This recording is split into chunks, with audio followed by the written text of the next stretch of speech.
OMW, on my way to you. Good at what I do, I'm OMW.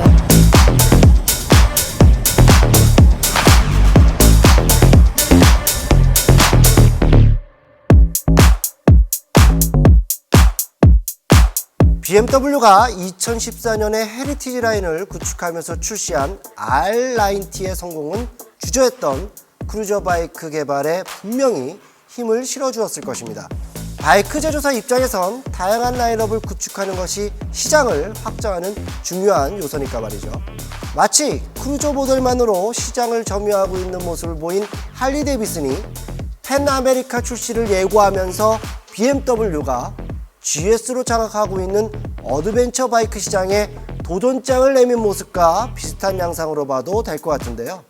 이처럼 BMW의 R18의 출시는 할리 데이비슨의 소프트테일 라인업 모델과 경쟁하며 시장에 어떤 반응을 얻게 될지 궁금한 부분입니다. R18의 성과가 앞으로 BMW 헤리티지 라인업의 확장성에 분명히 영향을 줄 테니 말이죠.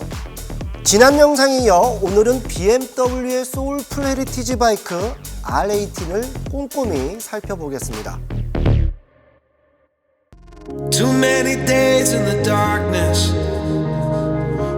전체적인 외관은 앞선 영상에서 밝힌 대로 1936년 출시된 R5의 형상을 그대로 이어오고 있습니다. 탱크 앞쪽에서 뒷바퀴 중심축까지 가파르게 나눠지는 삼각형 구조의 프레임과 그와 같은 실루엣의 탱크 라인은 R5의 디자인을 그대로 이어오고 있죠. 전체적인 느낌은 할리 데이비슨의 소프트테일 모델 라인업과 같은 아메리칸 크루저의 느낌을 주고 있습니다. 아마 R18의 겉모습을 본 일반인들은 이거 할리 아니야? 라고 할 수도 있겠습니다. 개인적으로는 눈물방울 모양의 탱크 디자인뿐만 아니라 클래식하게 볼트로 박혀있는 탱크 배지에 눈이 갔습니다. 바이크가 개발된 초창기에는 로고 배지를 지금처럼 양면 테이프 등의 접착제를 사용하거나 접착 기술이 발전되지 않아 불가피하게 로고 디자인을 침해하면서까지 볼트로 결착하는 방법을 선택했을 텐데요. 그런데 R18은 소울풀한 헤리티지 감성을 살리기 위해 과거의 방식으로 탱크에 배지를 부착하는 것을 선택합니다. 이 선택은 BMW가 R18을 개발하면서 그동안 어떤 고민을 했는지를 알 수 있게 하는 포인트입니다. 크루저 모델인 R18의 크기는 웅장합니다. 전체 길이와 축간 길이는 크루저답게 길게 뻗어 있습니다. 축간 거리는 1731mm로 축간 길이가 1665mm인 할리 데이비슨의 페프웨이보다 6cm 이상 깁니다. 전체 길이는 2440mm로 역시 할리 데이비슨 페프웨이가 2370mm이니 전체 길이도 7cm 차이가 납니다. 이어 시트고는 690mm로 낮은 차체의 크루저 특성이기도 하겠지만 다른 BMW 바이크에 비해 낮아 신장이 170cm 전후가 되는 라이더들도 불편함 없이 양발을 모두 착지할 수 있겠습니다. 공차 중량은 345kg으로 할리 데이비슨 펫보이에 비해 약 40kg이나 무겁습니다. 할리 데이비슨의 투어러 모델인 로드킹 무게와 별 차이 없어 보이네요. R18의 차량의 무게를 보고 주차 시 후진을 걱정하신다면 걱정할 필요가 없습니다. R18은 공차 중량이 345kg이나 되는 무거운 바이크지만 리버 어시스트 모터가 있어 편리하게 바이크를 후퇴시켜야 될 상황에서 후퇴할 수 있으니 아주 편리하겠죠. R18의 헤드라이트는 분립 형태의 레트로 스타일의 동그란 모양입니다. 겉모양은 클래식하지만 헤드라이트에 포함된 기능은 아주 현대적인데요. LED 헤드라이트로 주간 주행 등 섹션이 멋스럽게 배치되어 있고 어댑티브 헤드라이트와 헤드라이트 프로 기능이 있어 차량이 방향을 전환할 때 빛을 비추는 각도가 라이더의 시선에 맞게 움직이는 기능이 있습니다. 야간 주행 시 시야 확보에 도움이 되는 매력적인 기능이 되겠네요. 앞쪽 턴 시그널과 뒤쪽 턴 시그널 역시도 모두 LED입니다.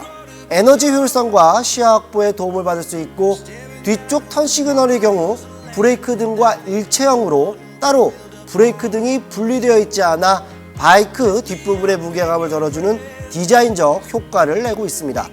R18의 엔진은 1820cc 배기량의 공랭 수평대양 2기통 박스 엔진을 장착했습니다. 최고 출력은 91마력에 최고 토크는 3000rpm에서 158Nm의 힘을 냅니다. BMW는 시그니처 엔진인 박스 엔진의 용량을 높여 R18에 적용했는데요. 900cc가 넘는 실린더 2개가 양쪽에 수평하게 놓여있는 엔진의 모습은 BMW에서 내놓은 박스 엔진 중 가장 큰 엔진의 위용답게 웅장합니다. 내년부터 배기가스 환경 규제인 유로5가 적용되면서 많은 메이커들은 바뀐 환경 규제에 대응하기 위해 노력 중인데요. 일부 제조사는 공랭 바이크를 포기하는 상황도 있다고 합니다. 이런 상황에서 BMW R18는 용감하게 냉각 방식을 유공랭으로 선택하여 과거의 공랭 감성을 그대로 이어오고 있습니다. 하지만 100% 공랭이 아닌 오일이 냉각에 도움을 주고 있는 방식이라 엔진 앞쪽에 오일 쿨러가 배치되어 있습니다. 이 오일 쿨러가 엔진의 디자인적 요소를 침해하고 있지만 그렇게 눈에 거슬릴 정도는 아닙니다. 빅박스 엔진에서 연소되는 가스와 사운드는 R5의 물고기 지드러미 같은 디자인을 오마주한 큰 머플러를 통해 분출됩니다. 이 피쉬테일 머플러는 눈이 갈 수밖에 없는 사이즈와 디자인입니다. 지금까지 보지 못한 디자인에 라이더들에게는 호불호가 있을 것 같은데요. 개인적으론 환경 규제에 대응하기 위해 불가피하게 촉매 사이즈를 키워야 했던 제조사 입장에서 디자인을 과하게 뽑은 것이 아닌가 하는 생각이 들더군요. 배기음이 궁금해질 수밖에 없는 디자인의 R18 머플러 사운드를 한번 들어볼까요?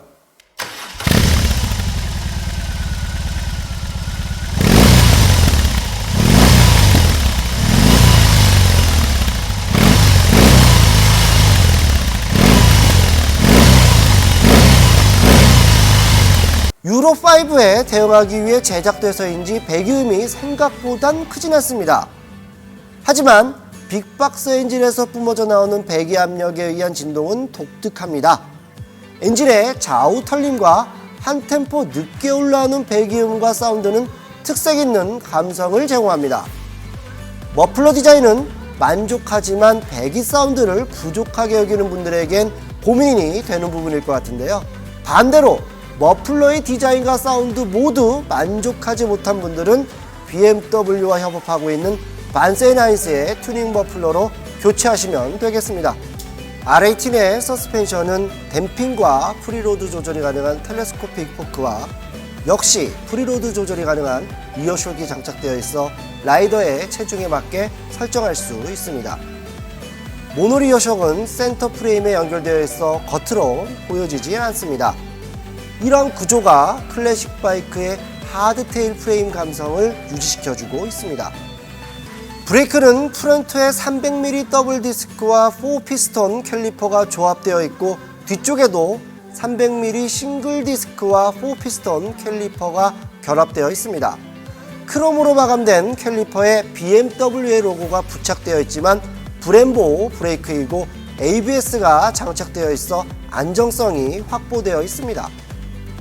휠은 앞 19인치, 뒤 16인치 스포크 휠이 장착되어 있어 클래식 바이크의 감성이 묻어나 보이고 앞 타이어는 120에 70에 19, 뒷 타이어는 180에 60에 16으로 크루저다운 두께와 크기의 타이어가 선택되어 있습니다. 계기판은 헤드라이트와 같이 바이크 정중앙에 배치되어 있고 아날로그 계기판에 작은 액정 패널에서 모드 변경, 기아 단수 표시 등 다양한 정보를 제공해줍니다. 야간에 은은하게 보이는 무드 등을 배경으로 계기판 아래 베를린 빌트라는 문구가 눈에 들어옵니다.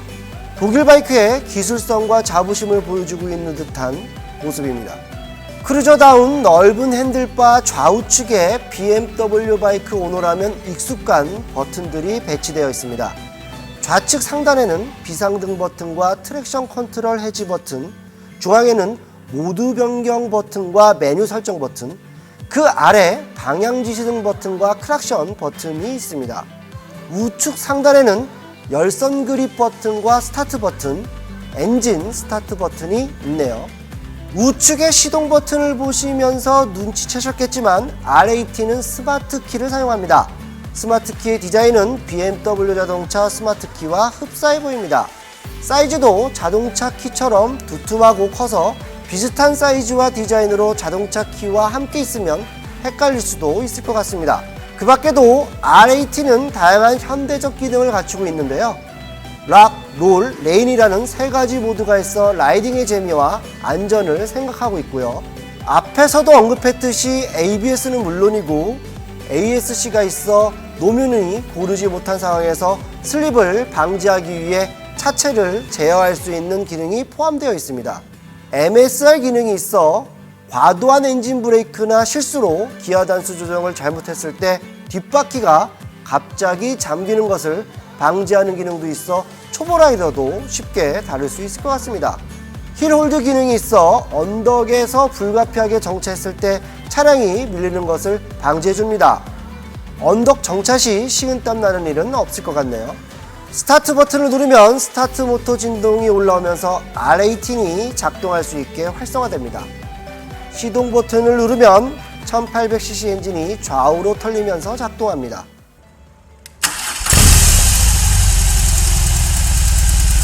공회전 상태에서 양쪽으로 털리는 진동이 상하 운동을 하는 엔진에 익숙한 라이더들에겐 생소한 듯 느끼겠지만 박스 엔진에 익숙한 라이더들에게는 그동안 느꼈던 진동감이 더욱 묵직하게 느껴질 것입니다. 자, 그럼 이제 RAT를 주행해 보겠습니다.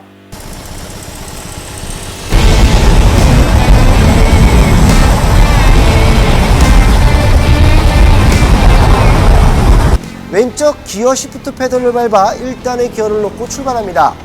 할리처럼 기어가 덜컥하며 걸리는 느낌이 바로 느껴지질 않아 당황스러웠습니다. 턱하고 걸리는 느낌보단 부드럽게 기어가 들어가 어떤 이들에게는 기어가 제대로 들어갔나 하는 불안을 느낄 수 있을 것 같습니다. 차근차근 기어 비율에 맞춰 기어 단수를 올리며 속도를 높여봅니다. 바이크에 무리를 주지 않고 적정한 RPM을 이용하면서 기어를 정단에 놓아 라이딩을 하는 것이 RAT를 처음 대하는 예의라고 생각했습니다. 하지만 이런 주행은 RAT의 능력을 무시하는 것이겠죠. RAT에 좀 익숙해졌다 싶었을 때 기어비를 낮추고 RPM을 높여 스로틀을 힘있게 감아봅니다. 빠른 템포로 클러치를 당겨 기어를 낮추면 구동 비율이 맞지 않아 뒷바퀴가 순간적으로 잠길만도 한데 MSR이 개입하여 부드럽게 감속과 가속 타이밍을 잡아줍니다. MSR 기능은 확실히 바이크의 수동기어에 익숙하지 않은 초보 라이더들에게 도움이 될 만한 기능이라고 생각되더군요. 낮은 RPM에 억지로 엔진의 회전력을 주며 주행을 하니 빅박스 엔진이 헐떡거립니다. 힘들어서이기보단 오히려 낮은 RPM 연령대에서 털털거리며 가는 주행을 즐기는 듯한 느낌입니다. 제원상 3000rpm에서 158Nm 힘을 발휘하고 있는데요. 6000rpm에서 116Nm인 R9T보다 저회전에서 상당한 힘을 내는 것을 증명하고 있는 것 같습니다. 2000rpm에서 4000rpm까지 150Nm 이상 토크가 꾸준하게 분출되고 있기 때문에 부드럽고 여유로운 크루징을 즐길 수가 있습니다. 앞으로 당겨져 있는 핸들바는 생각보다 높아 라이더의 허리를 곧게 세우게 하는 포지션을 만들어줍니다. 풋패그 위치도 미들 스텝 포지셔닝으로 앞쪽으로 다리를 뻗는 포워드 스텝에 익숙한 라이더들에게는 불편할 수도 있겠습니다. 하지만 장거리 투어의 목적이 아니라면 괜찮습니다. 박스 엔진의 구조상 양쪽으로 불쑥 나와 있는 실린더 헤드는 양쪽 풋패그와 겹쳐 있습니다. 앞쪽이 뭉툭한 부츠와 워커를 신을 경우 풋브레이크를 컨트롤하거나 기어 변속 시 실린더의 간섭이 있을 수 있습니다. 브레이크 레버나 기어 레버에 발을 대고 라이딩하는 습관이 있는 라이더들에게는 뒤꿈치에 무게중심을 두고 발 앞쪽을 좌우로 왔다 갔다 거리면서 컨트롤하는 방법을 익혀야 할 것 같습니다. 저는 금방 익숙해졌습니다. 앞서 밝힌 대로 RAT는 크루저 모델로 1731mm의 긴 휠베이스를 갖고 있습니다. 긴 휠베이스는 코너에 좋은 구조는 아니죠. 하지만 긴 축간거리를 갖고 있는 RAT는 코너 시 충분한 레버리지를 제공합니다. 당연히 스포츠 바이크처럼 날카로운 코너를 기대하기는 힘듭니다. 차체가 낮기 때문에 뱅크각을 좁히며 바이크를 기울일 수 없어 와인딩에 대한 욕심을 버려야 합니다. R18의 선회 방법은 차체를 적극적으로 기울이기보단 도로 측면에서 측면으로 전환하는 방법을 선택하는 것이 현명합니다. 적당히 좌우측 풋배그에 힘을 실어 무게중심을 이동하는 방법으로 라이딩하는 것이 안전합니다. R18의 주행 느낌은 아메리칸 크루저와 비슷합니다. 특별한 퍼포먼스를 발휘하는 것은 아니었지만 크루저 바이크다운 여유로움과 BMW만의 헤리티지 감성을 느끼는 것에 만족해야 했습니다. R18은 퍼스트 에디션 버전과 스탠다드 버전 두 가지 버전으로 출시되었습니다. 지금 보고 계신 R18은 퍼스트 에디션입니다. 퍼스트 에디션은 탱크와 리어 팬더에 더블핀 스트라이프가 프린팅되어 있고 전체적으로 크롬으로 마감 처리되어 있는 버전입니다. 퍼스트 에디션의 판매 가격은 3,340만 원이고 더블핀 스트라이프와 크롬 마감이 빠진 스탠다드 버전은 3,070만 원입니다. 크롬 마감은 그렇다 치더라도 BMW 클래식 바이크의 시그니처 페인팅인 탱크에 더블핀 스트라이프 라인을 원한다면 퍼스트 에디션을 선택해야 합니다. 커스텀 업체에 도장을 맡기는 방법도 있겠네요. 지금까지 두 편에 걸쳐 BMW의 소울풀 헤리티지 R18에 대해 살펴봤습니다. R18은 국내엔 겨울 시즌을 앞두고 출시되었고 코로나19의 확산으로 판매에 불리한 조건이었지만 라이더들에게 큰 관심과 반향을 일으키고 있습니다. 2021년 새 시즌이 시작되었을 때 세계는 물론이고 국내 크루저 바이크 시장에 R18이 어떤 포지셔닝을 할지 기대가 되는데요. BMW의 빅박서 헤리티지 크루저 감성을 느끼고 싶은 분들에게 바바리안 크루저 R18을 추천드립니다. 오늘도 역시 구독과 좋아요, 알림 설정까지 부탁드립니다.